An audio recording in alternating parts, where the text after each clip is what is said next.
아멘. 우리 하나님께 영광의 박수 올려드리겠습니다. 제가 어릴 때부터 이렇게 멀미를 참 잘했습니다. 지금은 많이 나아졌지만 차만 타면 이렇게 멀미를 했습니다. 어릴 때 어머니하고 이제 택시를 타게 되었는데 그 당시 뭐 택시를 탄다는 것도 그렇게 흔한 일은 아니었습니다만은 이제 택시를 타고 가는데 아니나 다를까 이제 신호가 오는 겁니다. 그래서 어머니는 저랑 이렇게 차를 타러 이렇게 어디 가면 항상 준비하는 게 있습니다. 봉투를 하나 준비를 하십니다. 왜 준비하는지는 뭐 멀미해 보시는 분 다 아시겠죠.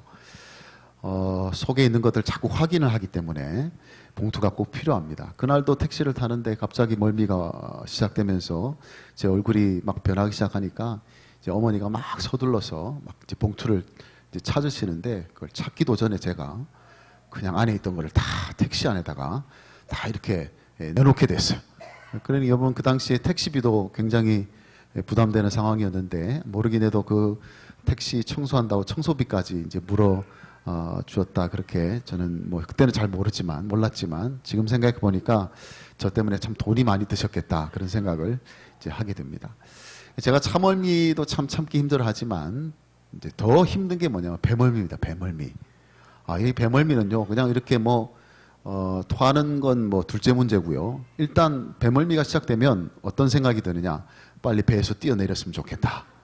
그 생각밖에 안 돼요. 어쨌든 내렸으면 좋겠다. 여러분 차는 가다가 이렇게 쓰면 되지만 배는 방법이 없잖아요. 어떻게 바다 위에서 어떻게 할 수 있는 방법이었지만 일단 배멀미가 시작하면 그냥 뛰어내리고 싶어요. 그 정도로 참 괴롭긴 한데. 그래서 이제 저는 이제 큰 배는 타는 걸 별로 상관 안 하는데 작은 배는 가급적이면 안 타려고 합니다. 작은 배만 타면 이제 멀미를 하기 때문에 가급적 제가 타기를 꺼려하는 배가 이제 작은 배들 이런 거는 잘 안 타려고 합니다. 제가 왜 이렇게 배 이야기를 여러분에게 하는가 하면 오늘 여러분에게 말씀드리려고 하는 요나가요, 이제 배를 잘못 타서 우리에게 아주 잘 알려지게 된 사람이기 때문에 그렇습니다. 그러니까 요나는 여러 가지로 우리가 표현할 수 있고 설명할 수 있겠지만 타지 말아야 될 배를 탔던 사람이 바로 요나입니다. 배멀미 때문에 그런 게 아니라 방향 때문에. 그러니까 요나는 잘못된 방향으로 가는 배를 탔기 때문에 그의 인생에 문제가 시작됐다라는 것이죠. 그가 다시스로 가는 배를 탔다. 다시스로 가는 배를 탔다는 말의 의미는 그게 왜 문제가 된 것이냐면 하나님이 원하시는 방향과 그것은 반대 방향이기 때문에, 정반대 방향이기 때문에 그게 문제가 되었다라는 것이죠. 그래서 요나가 타지 말아야 했던 그 배는 오늘날 저와 여러분도 마찬가지입니다. 우리들도 타서는 안 되는 배예요. 그리스도인들은 다시스로 가는 배를 타면 안 됩니다. 그럼에도 불구하고 우리들 가운데 어떨 땐 그 다시스행 배를 타고 가는 사람들이 있더라는 거예요. 그러면 도대체 어떤 경우에, 그러니까 다시스로 가는 배를 타는 사람들은 어떤 사람들인가 하는 것이 오늘 제가 여러분에게 말씀을 드리려고 하는 말씀의 주제입니다. 어떤 사람이 다시스로 가는 배를 타게 되느냐. 여러분, 요나를 다시 한번 소개를 한다면 요나는 북이스라엘의 선지자였습니다. 여러분, 선지자는 어떤 역할을 하는 사람이냐면 하나님의 말씀을 받아서 그것을 그대로 전하는 사람이 선지자예요. 그게 선지자가 해야 되는 일입니다.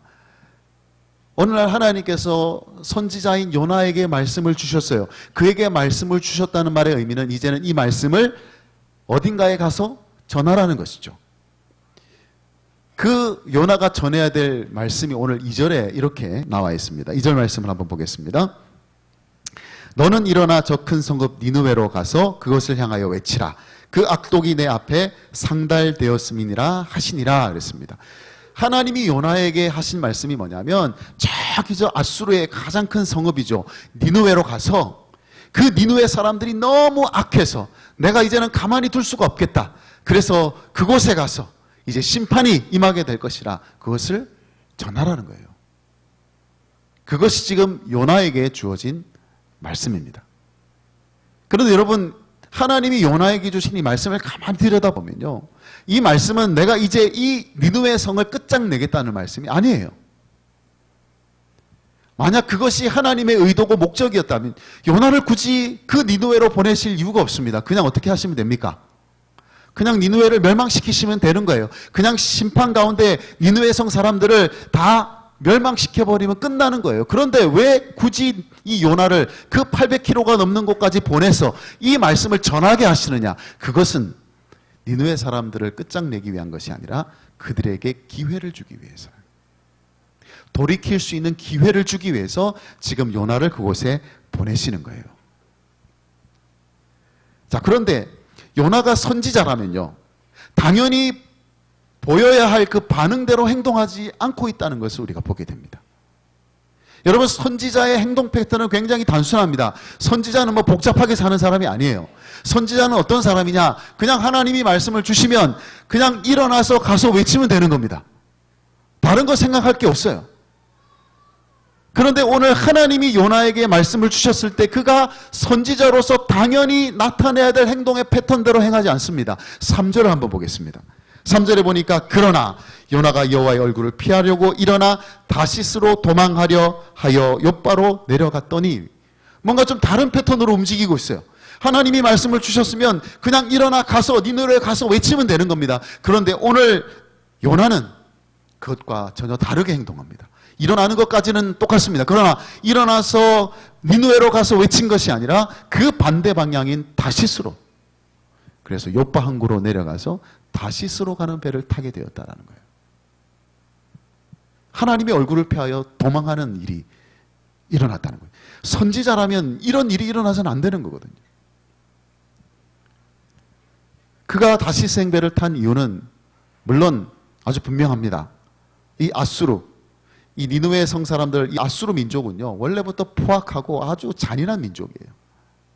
그런데다가 이 아수르는 요나의 조국이기도 하니 북이스라엘의 가장 위협이 되는 대적입니다. 대적. 그러니까 요나의 생각으로 보면 그냥 이렇게 망하는 게 더 좋은 거예요. 그렇지 않습니까? 굳이 저들에게 기회를 줄 이유가 없는 거예요. 그게 싫었어요. 그냥 하나님의 심판받아 망하면 그만이지 왜 굳이 기회를 주어야 하느냐.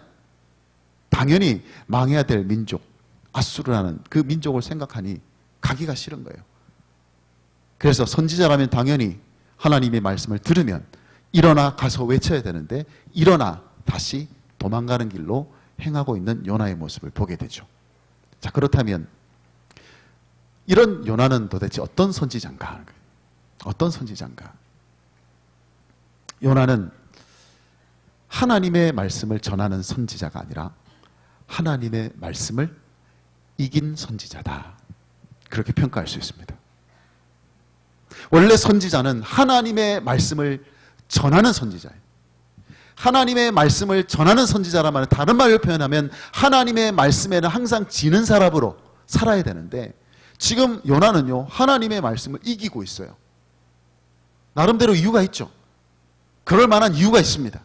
내가 니느웨에 가서 하나님의 말씀대로 이 말씀을 전하지 않아야 될 이유가 나름대로 있습니다. 그렇다 할지라도 그 이유가 결코 하나님이 주신 말씀을 이겨서는 안 된다는 거예요. 여러분, 어떤 사람이 다시스로 가는 배를 타느냐? 하나님의 말씀을 이기는 사람이 탑니다. 하나님의 말씀을 이기기 때문에 하나님의 말씀에 불순종하게 되는 사람이 타는 배가 바로 다시스로 가는 배. 그런 사람들이 타는 배라는 거예요. 여러분, 우리 그런 말 많이 하지 않습니까? 하나님은 준비된 사람을 쓰신다 그래요. 그죠? 하나님은 준비된 사람을 쓰신다. 그런데 여러분, 정확히 말하면 도대체 어떤 준비가 된 사람을 쓰시느냐? 그것은 하나님이 어떤 말씀을 주시든지 무엇인지 하나님의 말씀이라면 순종할 수 있는 준비가 되어 있는 사람을 쓰시는 거예요. 물론 실력도 있어야 되고 훈련도 받아야 되고 이런저런 은사와 재능을 잘 이렇게 다듬어야 되고 이런저런 기술도 습득하면 아주 좋겠죠. 그것도 물론 아주 필요하고 중요한 일입니다. 그런 준비가 되어 있어야 합니다. 그러나 그런 준비보다 더 기본적인 준비가 뭐냐면 어떤 말씀이든지 하나님이 말씀하시면 그 말씀대로 순종할 수 있는 준비가 되어 있는 사람, 그 사람을 하나님이 쓰시는 거예요. 여러분, 요나가요 그렇게 허접한 선지자가 아닙니다. 우리가 볼 때는 이 요나서를 읽다 보면 뭐 이런 선지자가 다 있어요. 그렇게 생각하지만 여러분, 요나가요 그렇게 만만한 선지자가 아닙니다. 훈련을 잘 받은 선지자예요. 나름대로 자질이 있는 사람입니다. 그런데 이 요나가 어디에서 준비가 지금 안 된 것이냐? 그래서 바로 하나님이 어떤 말씀을 주시든지 하나님이 말씀하시면 무엇인지 순종할 수 있는 준비가 안 되어 있는 거예요. 가장 기본적인 준비가 안 되어 있다는 거예요. 어떤 책에서 이런 글을 본 적이 있습니다. 만약 성경의 인물들이요 순종하지 않았다면 이 세상이 어떻게 되었을까 한번 상상해 보라는 그런 글을 제가 본 적이 있습니다. 그러니까 성경에 나오는 인물들이 하나님이 주신 말씀에 다 불순종했다면요, 순종하지 않았다면 이 성경의 스토리가 어떻게 흘러갔을까? 노아가 아유 저 방주 못 짓겠습니다, 만약 이렇게 말했다면, 여호수아가 아유 저 요단강 못 건너겠습니다, 만약 그렇게 했다면, 다윗이 아이고 저 골리앗 저도 무서워서 안 되겠습니다, 그렇게 했다면, 사도 바울이 아이고 저 선교 여행 못 가겠습니다,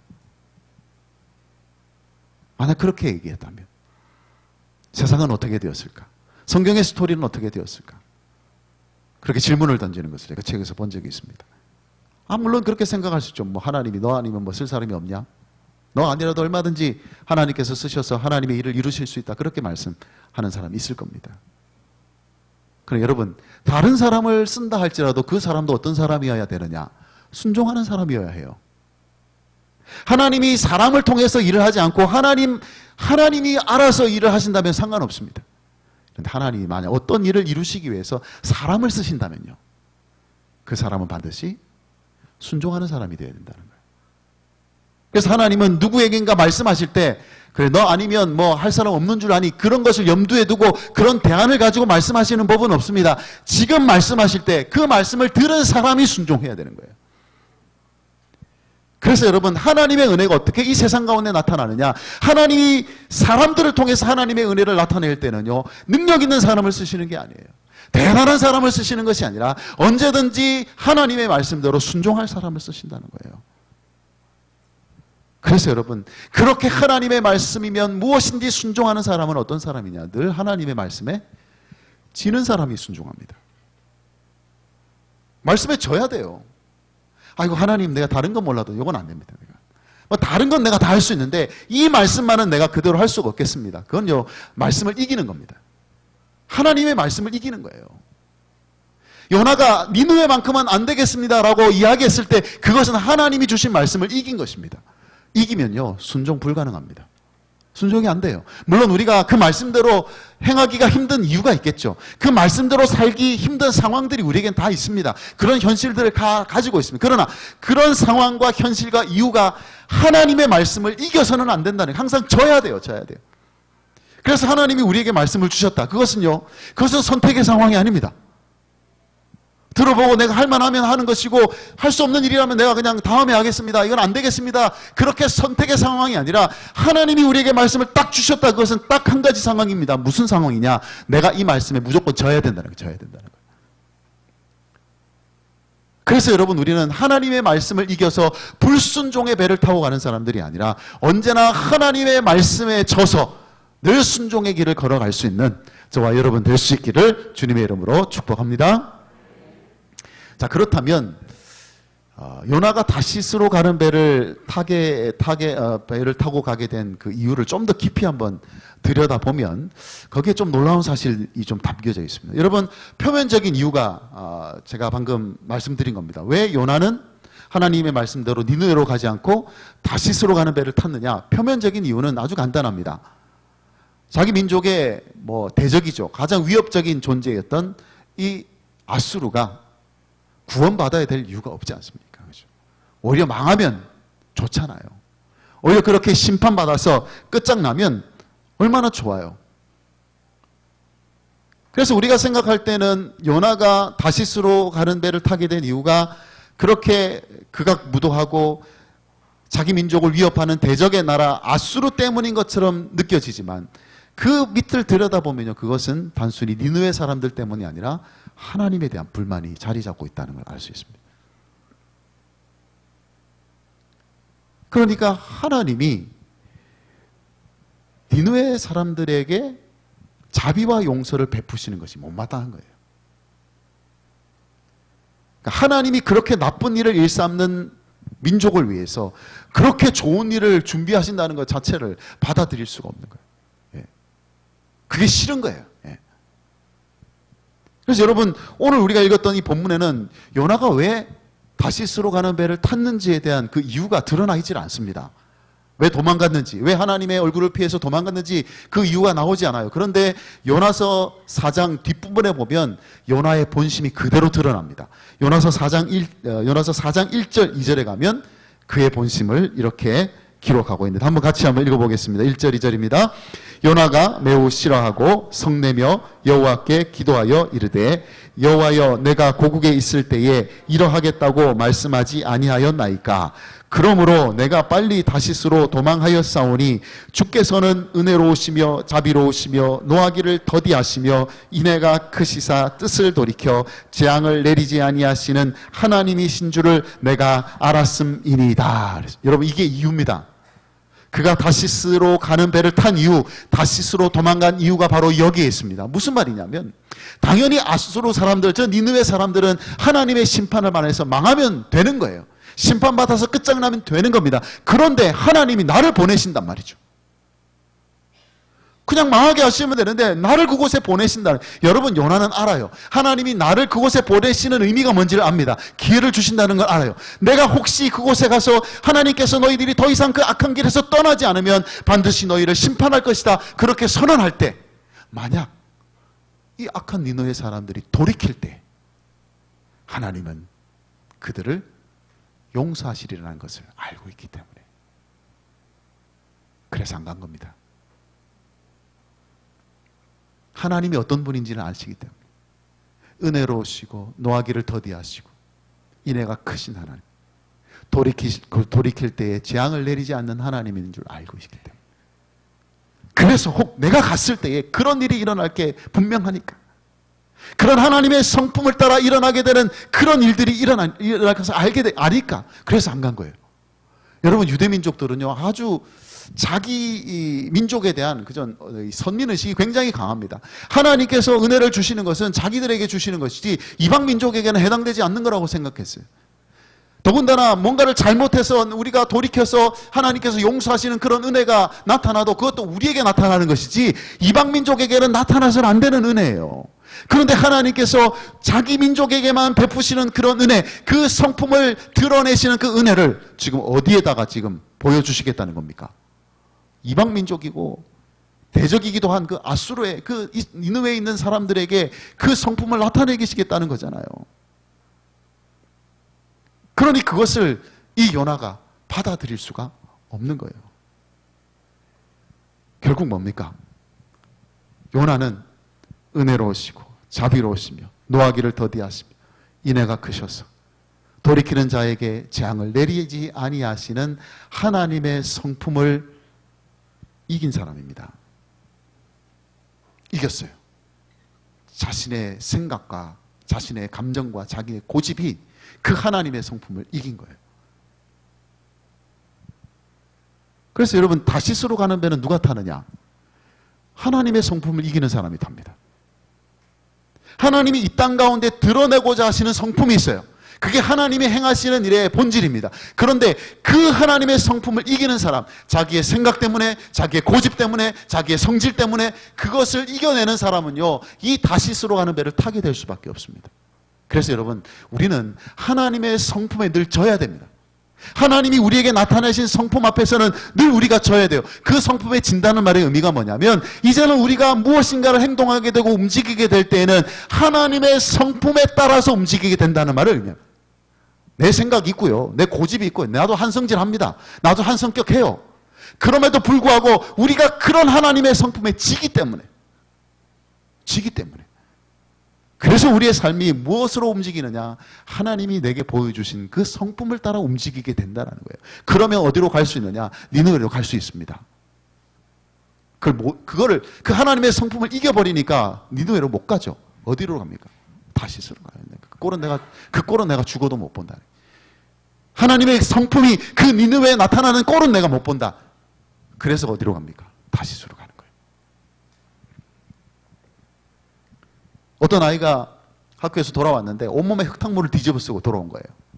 엄마가 깜짝 놀라서 어떻게 된 일이냐 물어보니까 이 학교에는요, 이 아이를 괴롭히는 아이가 한 명 있는데 그냥 날마다 괴롭히는 그날은 뭐 숙제장도 찍고 뭐 교과서도 학교 담장에 넘겨버리고 그리고는 이제 흙탕물이 있는데 거기다 이 아이를 확 집어던져갖고 그냥 온 흙탕물 범벅이 되도록 만든 겁니다. 그래가지고 이제 씩씩거리면서 이제 집에 돌아온 거예요. 그런데 이 아이가 이제 욕실에 들어가서 이제 흙탕물을 씻고 이제 옷을 벗고 이렇게 욕실로 들어가면서 엄마에게 이렇게 말을 하더랍니다. 엄마, 하지만 저도 그 녀석을 가만두지 않았어요. 엄마 너무 걱정하지 마세요. 이러는 거예요. 그래서 엄마가 눈이 동그래져. 야, 너 뭐 어떻게 했길래 그러냐 그랬더니 이 아이가 이렇게 대답하랍니다. 저는 그 애를 가만두지 않고요, 용서해 주었어요. 이렇게. 아이가 이런 말을 했다는 게 저도 아직까지 잘 믿겨지진 않습니다만은 여러분, 가만두지 않았다는 거예요. 이 아이를 자기도. 그래서 용서해 줬다는 거예요. 여러분, 이런 이 아이의 행동, 자신을 괴롭히는 그 아이를 가만두지 않고 용서할 수 있었던 그 이 아이의 행동을요, 오늘 이 요나에게 일어난 이 일들을 통해서 우리가 한번 살짝 해석을 해본다면요, 이 아이가 이렇게 할 수 있었던 이유는 뭐냐면 이 아이가 가지고 있는 그 억울함과 그 분노가 있지 않겠습니까? 자기를 괴롭히니까 억울하고 분노가 있지 않겠어요? 그것이 하나님의 성품을 이기지 못했기 때문에 용서하는 일이 일어난다는 거예요. 어떤 하나님의 성품이? 십자가를 통해서 우리에게 보여주셨던 그 은혜로우시고 자비로우시고 인애가 크셔서, 그래서 돌이킬 때 용서해 주시는 하나님의 그 성품이, 그 성품에 지게 되면 일어나게 되는 일. 여러분, 우리가 이 땅에 살면서 하나님의 성품에 지면서 산다는 말의 의미는 뭐냐면 하나님이 가지고 있는 그 성품이 있지 않습니까? 오늘 요나가 알고 있었던 그 성품, 그 은혜로우신 하나님, 그 자비하신 하나님, 노하기를 더디하시는 하나님, 인애가 크신 하나님, 돌이키는 자에게 용서하시고 회복시켜 주시는 그 하나님의 성품이 오늘 우리의 삶을 통해서 나타나게 된다는 것을 말합니다.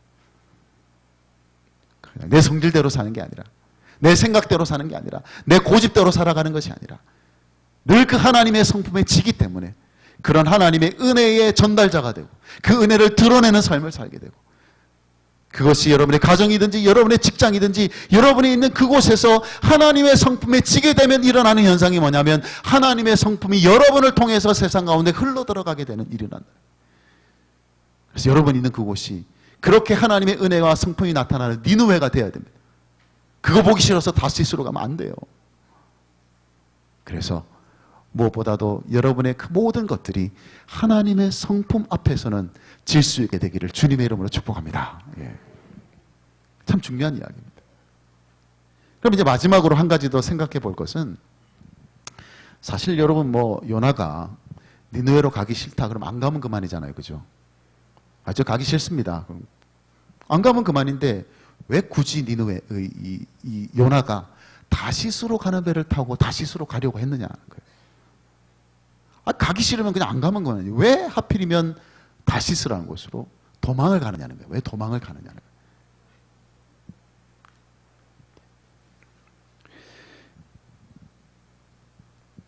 3절을 우리가 다시 한번 보겠습니다. 3절을 다시 보시면, 그러나 요나가 여호와의 얼굴을 피하려고 일어나 다시스로 도망하려 하여 욥바로 내려갔더니 마침 다시스로 가는 배를 만난지라. 여호와의 얼굴을 피하여 그들과 함께 다시스로 가려고 뱃삭을 주고 배에 올랐더라. 여러분, 이 3절에 보면 다시스라는 말이 계속 등장하죠. 그래서 우리가 다시스가 뭔가 중요한 의미가 있다고 생각을 합니다. 그죠? 아, 요나가 다시스에 뭔가 있기 때문에 이 다시스로 가려고 하는구나 생각하기 쉽지만, 여러분 알고 보면 요나가 다시스로 가야 될 이유가 딱히 없어요. 다시스에 뭔가 뭐 끌어당길 만한 뭔가 있기 때문에 다시스로 가려고 한 게 아닙니다. 거기에 보면 뭐 친척이 산다든지 뭔가 그곳에 가면 내가 할 일이 있다든지 뭐 그래서 다시스로 가려는 게 아니에요. 요나의 지금 심정은 뭐냐면 어쨌든 내가 이 이스라엘은 떠나야 되겠다는 거예요. 내가 이스라엘에 남아있어서는 안 되겠다는 거예요. 그게 어디든지 상관없지만 어쨌든 내가 이스라엘 이곳은 떠나야 되겠다.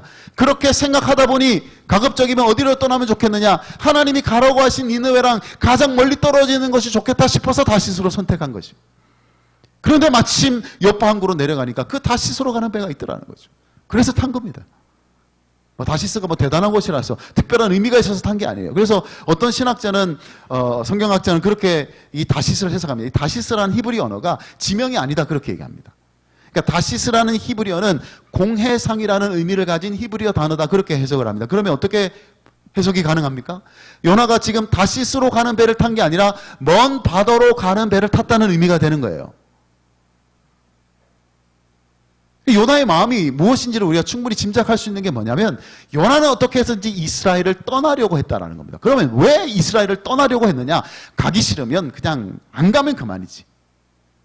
그 말은 자기가 이제는 하나님의 말씀을 받아서 그 하나님의 말씀을 전하는 그 선지자로서의 사명을 더 이상 수행하지 않겠다는 겁니다. 내가 이 이스라엘에 남아서 선지자로 존재하지 않겠다는 거예요. 그래서 떠나려는 겁니다. 선지자에게 주신 그 하나님의 사명을 내가 더 이상 감당하면서 살지 않겠다는 그런 의미를 가지고 있습니다. 그래서 떠난 거예요. 물론 그 가운데는 또 다른 의도가 또 있겠죠. 무슨 말이냐면 북이스라엘에는 선지자가 요나만 있는 게 아니잖아요. 그죠? 역사적으로 볼 때 요나가 활동하던 그 시기에는요, 선지자의 황금기라고 불렸습니다. 무슨 말이냐면 그 당시에는 선지자로 활동하는 사람들이 많았다는 뜻이에요. 그 요나가 생각할 때는 아이고 내가 굳이 그 하나님의 말씀대로 니느를 안 가도 내가 여기를 떠나버리면 내가 선지자 노릇 그만두어 버리면 하나님이 다른 선지자 사용하셔서 하시겠지. 나만 아니면 되는 거지 뭐. 그런 마음이 그런 마음. 그러니까 지금 요나는 하나님의 사명을 이제 더 이상 수행할 의지가 없다는 것을 알 수 있습니다. 다른 말로 표현한다면 요나는 하나님의 사명을 이긴 사람입니다. 하나님이 주신 사명을 이겨낸 사람. 다시스로 가는 배 누가 타느냐? 하나님의 사명을 이기는 사람이 탑니다. 그래서 하나님의 사명과 무관한 사람들이 타게 되는 배, 그게 바로 다시스로 가는 배요. 그 배를 타고 그렇게 점점 하나님의 사명으로부터 멀어져 가는 삶을 살게 되는 거예요. 그래서 여러분, 우리는요, 하나님의 사명에 대해서는 항상 져야 됩니다. 하나님이 사명을 주시면요, 여러분 아무리 급한 일이 있고 아무리 중요한 일이 있고 아무리 해야 되는 일이 있고 아무리 이런저런 여건이 잘 안 된다 할지라도 하나님이 내게 주신 사명이라면 그 사명 앞에 모든 것을 다 질 수 있어요. 다 져야 돼요. 그 사명을 이길 수 있는 것이 우리의 삶 가운데 존재할 수가 없습니다. 특히 오늘 그 하나님의 말씀에서 나타나고 그 하나님의 성품에서 나타난 그 구원의 은혜의 사명을 전하는 일에는요, 우리가 결코 이길 수 있는 것이 우리 삶 가운데 있어서는 안 된다라는 거예요. 늘 져야 돼요. 어떤 아주 유명한 복음 전도자가 있었는데, 지금은 뭐 이제 동유럽이 다 이렇게 자유화가 되고 그렇게 돼 있지만 그 당시에 이제 다 공산권 국가였을 때의 일입니다. 그 동유럽에서 이제 복음을 전하다가 이제 감옥에 갇히게 된 거예요. 이제 감옥에 갇혀서 이제 수감되어 있는데 거기에 이제 있는 죄수들도 다 그런 이유로 온 사람들입니다. 예수를 믿다가 또 복음 전하다가 그렇게 온 사람들이 많이 있었다는 것이죠. 그런데 하루는 이분이 죄수들 앞에서 이런 고백을 하더랍니다. 내가 한 아이에게 복음을 전하지 못해서 지금도 내가 마음이 괴롭다, 그렇게 얘기를 했어요. 그러니까 그 안에 있던 죄수들이 이해가 안 된 거예요. 왜냐하면 이 유명한 복음 전도자는 이미 수천 명의 사람들을 예수 그리스도께로 인도한 사람이거든요. 아주 유명한 전도자입니다. 그런데 그런 사람이 한 아이를 전도하지 못했다고 그게 그냥 죄책감으로 남아있다는 것이 잘 이해가 안 됐어요. 그래서 사연을 들어보니까 이런 사연이 있었던 겁니다. 그가 동유럽 어떤 지역에서 집회를 인도하게 되었습니다. 그래서 많은 사람들 앞에서 복음을 전하는데 자기의 모든 것을 다 쏟아부어서 하나님의 이 구원의 복음을 전한 거예요. 집회가 끝날 무렵에 200명이 넘는 사람들이 예수 믿겠다고 결단하고, 그리고는 집회가 은혜롭게 끝났습니다. 끝나고 나니까 얼마나 피곤한지 그냥 그 집회 모든 걸 다 쏟아부었어요. 거의 탈진 상태에 이른 겁니다. 그래서 이제 숙소로 돌아가려고 하는 그때에 어떤 소년 하나가 자기에 온 거예요. 그러면서 말합니다. 저도 복음을 좀 듣고 싶습니다. 예수님에 대해서 알고 싶습니다. 제게 말씀해 주실 수 있겠습니까? 근데 이 복음 전도자가 너무 피곤해가지고 더 이상 한마디로 할 기력도 안 남아 있어가지고 이 아이에게 이렇게 얘기했답니다. 내가 오늘 좀 피곤하니까 내일 아침에 와라. 내가 내일 아침에 예수님에 대해서 복음에 대해서 얘기해 주마. 그리고 돌려보낸 겁니다. 그리고 그 다음날 아침에 이 복음 전도자가 공산주의자에게 체포를 당한 거예요. 그래서 감옥에 들어온 겁니다. 근데 여러분, 감옥에 들어와가지고 처음에 이 공산주의자들이 그냥 취조를 하잖아요. 신문을 하는데 5일 밤낮을 재우지 않고 계속 취조를 하더랍니다. 그래, 한순간도 5일 동안 계속해서 그 공산주의자들 이 취조하는 계속 말을 한 거예요. 계속. 그러면서 이 복음 전도자가 그 주위에 있던 그 죄수들에게 이렇게 고백을 하는 겁니다. 저는 공산주의자들이 무서워서 닷새 동안 정말 한순간도 쉬지 않고 계속 말을 했습니다. 그런데 생명의 길을 찾고 있던 그 한 아이에게는 5분도 말할 수 없어서 그냥 돌려보냈습니다. 그게 지금도 나에게는 가장 고통스러운 상처로 남아있습니다. 여러분, 이해 못할 일은 아니지 않습니까? 그렇게 복음을 위해서 모든 걸 다 쏟아붓고, 그래, 오늘 말고 내일 내가 얘기해 줄게. 그런데 그 순간에 하나님의 사명에 지는 사람은요, 돌려보내지 않는다는 거예요.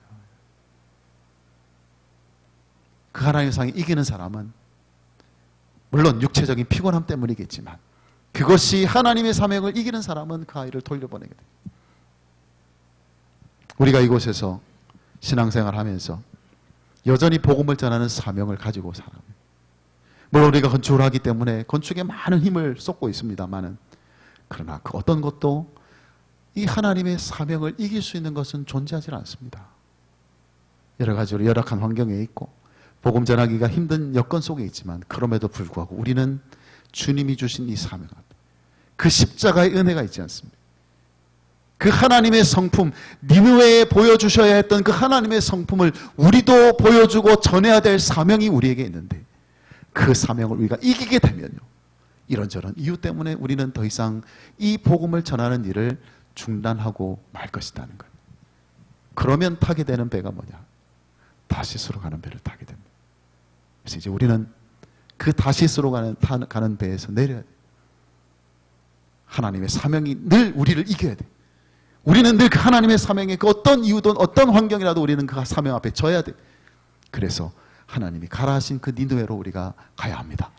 그 니느웨가 여러분의 가정일 수가 있고, 그 니느웨가 여러분이 일하고 있는 일터일 수 있고, 그 니느웨가 여러분이 맺고 있는 수많은 관계일 수 있겠지만은, 중요한 것은 그곳에서 주님이 주신 사명이 늘 여러분을 이길 수 있도록, 그 사명에 늘 여러분이 져서 이 은혜로운 복음, 하나님의 그 놀라운 은혜의 그 복음을 전할 수 있는, 그 십자가의 그 은혜를 전할 수 있는 여러분들이 되시기를 주님의 이름으로 축복합니다. 말씀을 정리하겠습니다. 요나서는 요나에 대한 이야기가 아닙니다. 하나님에 대한 이야기입니다. 요나가 어떤 선지자인가를 우리가 보려고 이 말씀을 보는 게 아니라, 하나님이 어떤 분인지를 우리가 알기 위해서 이 말씀을 우리가 보게 되는데, 그래서 여러분, 하나님의 말씀이, 하나님의 성품이, 하나님의 사명이 우리의 인생의 방향을 결정짓는 가장 중요한 요소가 된다는 거예요. 다시스로 가는 배는 그런 하나님의 모든 것으로부터 도망치는 사람들, 그분의 말씀으로부터, 그분의 성품으로부터, 그분의 사명으로부터 도망치는 사람들이 타게 되는 배가 바로 다시스로 가는 배라면요, 여러분 빨리 내리셔야 됩니다. 배멀미 때문에 빨리 내린 것이 아니라 내가 가야 될 방향이 있기 때문에 그 배에서 내리셔야 돼요. 따지고 보면 우리의 인생은요, 하나님께 짐으로써 비로소 승리하는 인생이라는 것을 우리가 깨닫게 됩니다. 그분의 말씀에 지고, 그분의 성품에 지고, 그분의 사명에 지게 될 때 걸어가게 되는 그 인생의 아름다운 여정을 저와 여러분이 함께 끝까지 걸어가게 되기를 주님의 이름으로 축복합니다. 아멘.